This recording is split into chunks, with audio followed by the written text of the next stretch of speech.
The kitchen of the celestial wanderer hummed with the usual dinner rush when the small creature appeared at the service entrance. Aladdin, the ship's head chef, was elbow-deep in preparing the evening's signature dish when Island-wide, his sous chef, tapped his shoulder urgently. "Aladdin, you need to see this," she whispered, her voice trembling with something between fear and wonder. He turned to find a dragon, no larger than a house cat, standing in the doorway. Its scales shimmered like polished emeralds, and its golden eyes held an intelligence that made Aladdin's breath catch. In its small claws, it clutched a bundle wrapped in broad leaves. The galactic community had warned humans about dragons, ancient, powerful, capable of reducing starships to ash with a thought. They were to be avoided, respected, feared, never approached. Yet here stood a youngling, trembling and afraid. "Please," the dragon spoke in perfect standard, though its voice cracked with desperation. "My mother is ill. I brought vegetables. Everyone says humans can cook anything. Please, will you help?" The bundle tumbled from its claws, spilling exotic produce across the sterile kitchen floor. Moon petals from Andromeda 4, starroot from the Veil Nebula.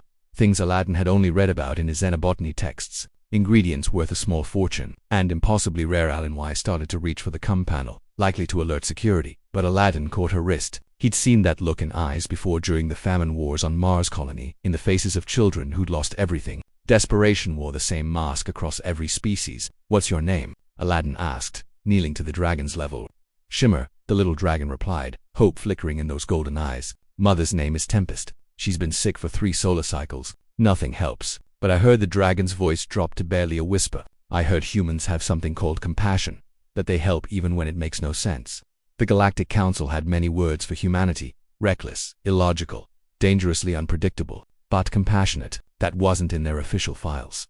Aladdin picked up a moon petal, feeling its velvet texture. His mind raced through chemical compositions, cooking techniques, the biology of draconic species he'd studied in his spare time. Most species in the galaxy ate for sustenance. Humans, peculiarly, had turned nourishment into art. "Island-Y," he said quietly, "clear my station. This is going to take some time." "Aladdin, the council regulations can wait," he finished firmly. "If this was your mother, what would you do?" Island-Y's gray eyes softened. She was from the Titan colonies, where harsh living had bred hard people but never heartless ones. "What do you need?" "Time, and trust that I know what I'm doing."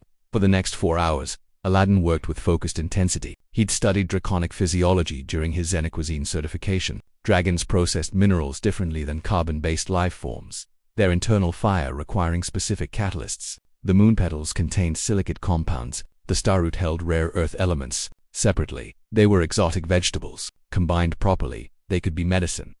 But more than chemistry, food needed soul. He roasted the starroot until its essence concentrated, the kitchen filling with an aroma like burning stars. He candied the moon petals in a reduction of plasma nectar, balancing bitter and sweet. Island-Y worked beside him, her hand steady, grinding crystallized minerals into powder fine as stardust. Shimmer watched everything, wings tucked tight against his small body, barely daring to hope. "Why are you doing this?" the young dragon finally asked. "My kind, we've never been friends to humans." Aladdin smiled, stirring a pot that glowed faintly with bioluminescence. "My grandmother used to say, the soup you make for a stranger today might save your grandson tomorrow. Not because you expect payment, but because kindness is how civilizations survive." "That's very human," Shimmer observed, tilting his head. "My mother says humans are strange. They feel too much." "Maybe," Island-Y chimed in, carefully plating the finished dish. "But feeling too much is better than feeling too little." The final preparation looked deceptively simple: crystallized vegetables arranged like flower petals around a glowing broth, steam rising in iridescent spirals. But Aladdin knew each element was precisely calibrated to restore a dragon's inner fire, to heal what advanced medicine couldn't touch.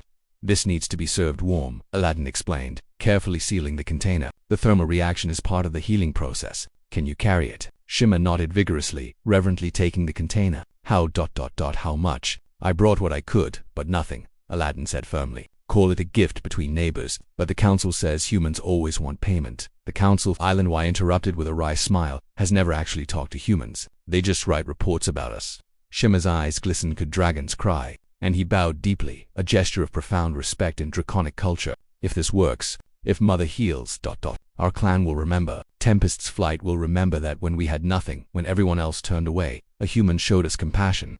After the young dragon departed, clutching his precious cargo, Island-Y turned to Aladdin. "You know this could cause political complications. Dragons and humans aren't supposed to." "I don't care," Aladdin said quietly, watching Shimmer's small silhouette disappear into the space station's corridors. "The galaxy can keep its rules and regulations." There was a child afraid of losing his mother. Nothing else mattered.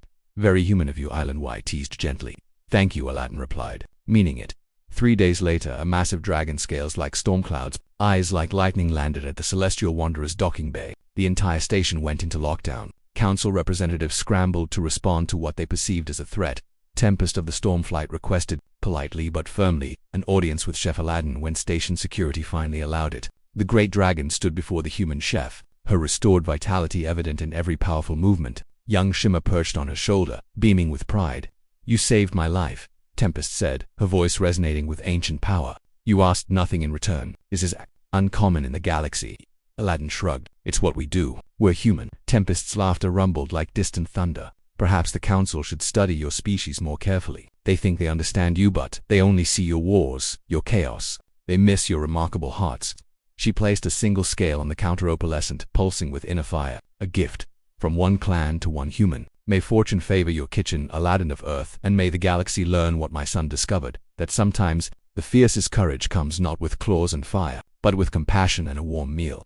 As the dragons departed, Island Y nudged Aladdin's shoulder. Still think we're just cooks? He smiled, tucking the scale carefully into his pocket. We're human. We're always more than what we seem.